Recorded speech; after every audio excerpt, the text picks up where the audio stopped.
ಹುಬ್ಬಳ್ಳಿ ಧಾರವಾಡ ನಗರ commissionerate ವ್ಯಾಪ್ತಿಯ ಗಂಟಿಕೆರೆ police ಠಾಣಾ ಸರಹದ್ನಲ್ಲಿ ಇರುವಂತಹ ಒಂದು ಯಲ್ಲಾಪುರ ಓಣಿ ಅನ್ನೋದರಲ್ಲಿ ಮಧು ಅಂತ ಒಬ್ಬ ಹುಡುಗ ಅವನು ಒಂದು ಬೇಕರಿಯನ್ನು ನಡೆಸ್ತಾ ಇರ್ತಾನೆ. ಆ ಬೇಕರಿ ನಡೆಸುವಂಥ ಸಂದರ್ಭದಲ್ಲಿ ಕೇಕ್ ಆರ್ಡರ್ ಮಾಡೋ ವಿಚಾರವಾಗಿ ಒಂದು ಹೆಣ್ಮಗು ಅವನದು ಫೋನ್ ನಂಬರ್ ತೊಗೊಂಡೋಗಿರುತ್ತೆ.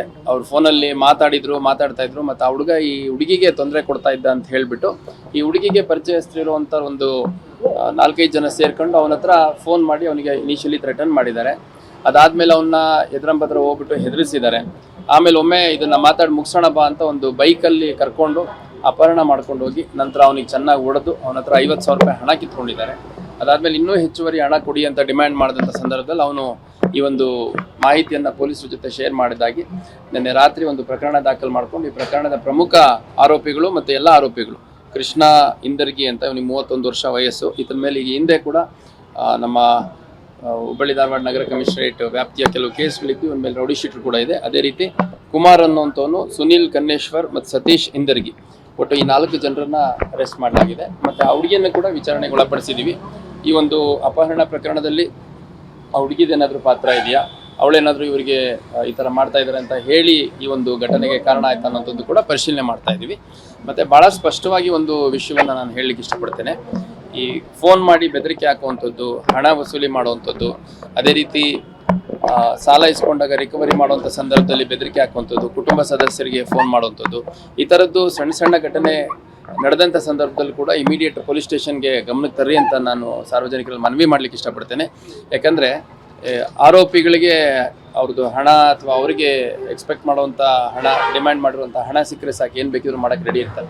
ಹಂಗಾಗಿ ಆ ಥರ ಸಣ್ಣ ಬೆಳವಣಿಗೆ ಆದಂಥ ಸಂದರ್ಭದಲ್ಲಿ ಇಮಿಡಿಯೇಟಾಗಿ ಪೊಲೀಸ್ ಠಾಣೆಗೆ ಬಂದರೆ ಒಂದು ಹಣ ಕಳ್ಕೊಳೋದನ್ನು ತಪ್ಪಿಸ್ಕೋಬೋದು. ಅದೇ ರೀತಿ ಮುಂದೇನಾದರೂ ಅಪಾಯ ಆಗುವಂಥದ್ದು ಸಾಧ್ಯತೆ ಇದ್ದರೆ ಅದರಿಂದ ಕೂಡ ಬಚಾವಾಗ್ಬೋದು. ಹಂಗಾಗಿ ನಾನು ಎಲ್ಲ ಸಾರ್ವಜನಿಕರಿಗೆ ಈ ಥರ ಘಟನೆಗಳು ಎಲ್ಲೇ ಗಮನಕ್ಕೆ ಬಂದ್ರು ಅಥವಾ ತಮ್ಮ ಕುಟುಂಬದಲ್ಲಿ ತಮ್ಮ ಸುತ್ತಮುತ್ತ ಎಲ್ಲಾದ್ರೂ ಆದರೂ ಕೂಡ ಇಮಿಡಿಯೇಟಾಗಿ ಪೊಲೀಸರಿಗೆ ಮಾಹಿತಿ ಶೇರ್ ಮಾಡಬೇಕು ಅಂತ ಹೇಳಲಿಕ್ಕೆ ಇಷ್ಟಪಡ್ತೀನಿ. ಇದರಲ್ಲಿ ಈ ಹುಡುಗಿ ಏನಿದ್ದಾರೆ, ಈ ಹುಡುಗಿ ಬೇಕರಿ ನಡೆಸ್ತಿದ್ದ, ಅಲ್ಲಿ ಹೋಗ್ಬಿಟ್ಟು ಬೇಕರಿಗೆ ಆಗಾಗ ಹೋಗಿ ಬರುವಂಥದ್ದಿತ್ತು ವಸ್ತುಗಳನ್ನ ತರಲಿಕ್ಕೆ. ಅದು ಬಿಟ್ಟು ಬೇರೆ ಯಾವುದು ಪಾತ್ರ ಸದ್ಯಕ್ಕೆ ಹುಡುಗಿ ಕಂಡು ಬಂದಿಲ್ಲ. ಕಂಪ್ಲೇನೆಂಟು ಹುಡುಗಿ ಬಗ್ಗೆನೂ ಏನೂ ಹೇಳೋದಿಲ್ಲ. ಅವಳ ಪರಿಚಯಸ್ಥರು ಈ ಥರ ಮಾಡಿದ್ದಾರೆ ಅಂತಂದು ಯಾರು ಮಾಡಿದ್ರು ಅನ್ನೋಂಥದ್ದು ನಮಗೆ ತನಿಖೆಯಲ್ಲಿ ಕಂಡು ಬಂತು. ಆ ಪ್ರಕಾರ ಕೃಷ್ಣ, ಕುಮಾರ್, ಸುನಿಲ್ ಮತ್ತು ಸತೀಶ್ ಅನ್ನೋ 4 ಜನರನ್ನು ಅರೆಸ್ಟ್ ಮಾಡಿದ್ದೇವೆ. ಕೇಶವಪುರದಲ್ಲಿ ಒಂದು 2-3 ದಿನದಿಂದ ಒಂದು ಘಟನೆ ನಡೆದಿತ್ತು. ಆ ಘಟನೆಯಲ್ಲಿ ಪ್ರಕಾಶ್ ಅನ್ನುವಂಥವ್ರು ಅವರು ರೈಲ್ವೆ ಕ್ವಾರ್ಟರ್ಸಲ್ಲಿ ವಾಸ ಮಾಡ್ತಿರ್ತಾರೆ ಮತ್ತು ರೈಲ್ವೇಸಲ್ಲಿ ಟೆಕ್ನಿಷಿಯನ್ ಆಗಿ ವರ್ಕ್ ಮಾಡ್ತಿರ್ತಾರೆ. 54 ಇಯರ್ಸ್ ಏಜ್ ಇರುತ್ತೆ. ಅವರು ಏಕಾಏಕಿ ಸೂಸೈಡ್ ಮಾಡ್ಕೊಂಡಿರ್ತಾರೆ.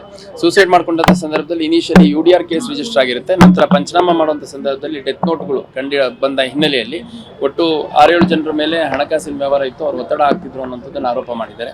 ಅದರಲ್ಲಿ ಪ್ರಮುಖ ಆರೋಪಿಗಳಾಗಿರುವಂತಹ ಜಂಗಲ್ ಬಾಬು ಅಲಿಯಾಸ್ ಬಾಬು ಜಂಗಲ್ ಅನ್ನುವಂಥವನು ಮತ್ತು ವಿನಾಯಕ್ ಸಾವಂತ್ ಅನ್ನುವಂಥ 2 ಆರೋಪಿಗಳನ್ನ ಈಗಾಗಲೇ ಅರೆಸ್ಟ್ ಮಾಡಿದ್ವಿ. ಉಳಿದ ಆರೋಪಿಗಳು ತಲೆಮರೆಸ್ಕೊಂಡಿದ್ದಾರೆ. ಅವ್ರನ್ನೂ ಕೂಡ ಆದಷ್ಟು ಬೇಗ ಅರೆಸ್ಟ್ ಮಾಡುವಂಥ ಕೆಲಸ ಮಾಡ್ತೀವಿ. ಈಗ ಇತ್ತೀಚಿನ ದಿನಗಳಲ್ಲಿ ಮೈಕ್ರೋ ಫೈನಾನ್ಸ್ದು ಭಾಳ ಸುದ್ದಿಯಲ್ಲಿತ್ತು. ಮೈಕ್ರೋ ಫೈನಾನ್ಸಲ್ಲಿ ಯಾರಾದರೂ ಬಂದು ಕಿರಿಕಿರಿ ಮಾಡೋದು ಅಷ್ಟೇ ಅಲ್ಲದೆ ಅನಧಿಕೃತವಾಗಿ ಯಾವುದೇ ಒಂದು ದಾಖಲಾತಿಗಳಿಲ್ದಲೆ, ಯಾವುದೇ ಒಂದು ಅನುಮತಿ ಇಲ್ದಲೆ ಕೆಲವರು ಬಡ್ಡಿ ವ್ಯವಹಾರ ಮಾಡುವಂಥದ್ದು ಅವೆಲ್ಲ ಬರ್ತವೆ. ಇದರಲ್ಲಿ ಏನಾಗುತ್ತೆ, ನಾವು ಸುವಮೋಟೋ ಕೇಸ್ ತಗೊಳಕ್ಕಾಗಲ್ಲ. ಹಂಗಾಗಿ ಯಾರಿಂದಾದರೂ ಈ ಥರ ತೊಂದರೆ ಇದ್ದರೆ ದಯವಿಟ್ಟು ಯಾರು ಆತ್ಮಹತ್ಯೆ ಅಂತ ಒಂದು ಕೆಲಸಕ್ಕೆ ಮುಂದಾಗಬಾರ್ದು. ಪೊಲೀಸ್ ಇಲಾಖೆ ಇರ್ಬೋದು, ನಮ್ಮ ಪೊಲೀಸ್ ಇಲಾಖೆ ಅಧಿಕಾರಿಗಳಿರ್ಬೋದು, ನಿಮಗೆ ಎಲ್ಲಾದರೂ ಒಂದು ಕಡೆ ರಿಲೀಫ್ ಖಂಡಿತ ಸಿಗುತ್ತೆ. ಕಾನೂನಲ್ಲಿ ಏನು ಅವಕಾಶ ಇದೆ, ಯಾರಿಗೇ ಆಗಲಿ ಹಣ ಕೊಟ್ಟಂಥ ಸಂದರ್ಭದಲ್ಲಿ ಅದನ್ನು ಯಾವ ರೀತಿ ರಿಕವರಿ ಮಾಡ್ಕೋಬೇಕು ಅನ್ನೋದಕ್ಕೆ ಒಂದು ಪ್ರೊಸೀಜರ್ ಇದೆ, ಒಂದು ಪ್ರೋಸೆಸ್ ಇದೆ. ಅದನ್ನು ಮೀರಿ ಯಾರಾದರೂ ಬೆದರಿಕೆ ಹಾಕುವಂಥದ್ದು, ಮಾನ ಕಳಿತೀನಿ, ಮರ್ಯಾದೆ ಕಳಿತೀನಿ, ಹೊಡಿತೀನಿ, ನಿಮ್ಮ ಮನೆಗಳಿಗೆ ತೊಂದರೆ ಕೊಡ್ತೀನಿ ಅಥವಾ ಗಾಡಿ ತೊಗೊಂಡು ಹೋಗ್ತೀನಿ, ಈ ಥರದ್ದು ಏನೇ ಬೆದರಿಕೆ ಹಾಕಿದ್ರು ಕೂಡ ಯಾವುದಕ್ಕೂ ಬಗ್ಗಬಾರ್ದು. ದಯವಿಟ್ಟು ಪೊಲೀಸ್ ಠಾಣೆಗಳಿಗೆ ಬಂದು, ಕಮಿಷನರ್ ಆಫೀಸಿಗೆ ಬಂದು ಕಂಪ್ಲೇಂಟ್ ಕೊಡಿ ಅಂತ ಈ ಮೂಲಕ ನಾನು ಮನವಿ ಮಾಡ್ಕೊಳ್ಳಿಕ್ಕೆ ಇಷ್ಟಪಡ್ತೇನೆ. ಸರ್, ಇದಕ್ಕೆ ಪ್ರಕರಣ ಸಂಬಂಧಪಟ್ಟ 3 ಮಂದಿ ಹೆಸರು ಅದೇ ಒಟ್ಟು ಈಗ ನಮಗೆ ಪ್ರಾರಂಭದಲ್ಲಿ UDR ಆಗಿ ರಿಜಿಸ್ಟರ್ ಆಗಿರ್ತದೆ, ಅನ್ಯಾಚುರಲ್ ಡೆತ್, ಸಸ್ಪಿಷಿಯಸ್ ಡೆತ್ ಅಂತ. ನಂತರದಲ್ಲಿ ಪಂಚನಾಮ ಮಾಡಿ ಒಂದು ಕೆಲವು ದಿನಗಳಾದಮೇಲೆ ಅವ್ರ ಕುಟುಂಬದಲ್ಲಿ ಕೆಲವು ಡೆತ್ ನೋಟ್ ಸಿಕ್ಕಿರೋದ್ರ ಹಿನ್ನೆಲೆಯಲ್ಲಿ ಕೆಲವರನ್ನ ತಪಾಸಣೆ ಮಾಡಿ ಕೆಲವ್ರನ್ನ ವಿಚಾರಣೆಗೆ ಒಳಪಡಿಸಿ ಅವ್ರ ಪಾತ್ರ ಇದರಲ್ಲಿ ಕಂಡು ಬಂದಿದ್ದ ಹಿನ್ನೆಲೆಯಲ್ಲಿ 2 ಅರೆಸ್ಟ್ ಮಾಡಿದ್ವಿ. ಉಳಿದಂಥವ್ರನ್ನು ಕೂಡ ವಶಕ್ಕೆ ತಗೊಳ್ಳುವಂಥ ಪ್ರಯತ್ನ ನಡೀತಾ ಇದೆ.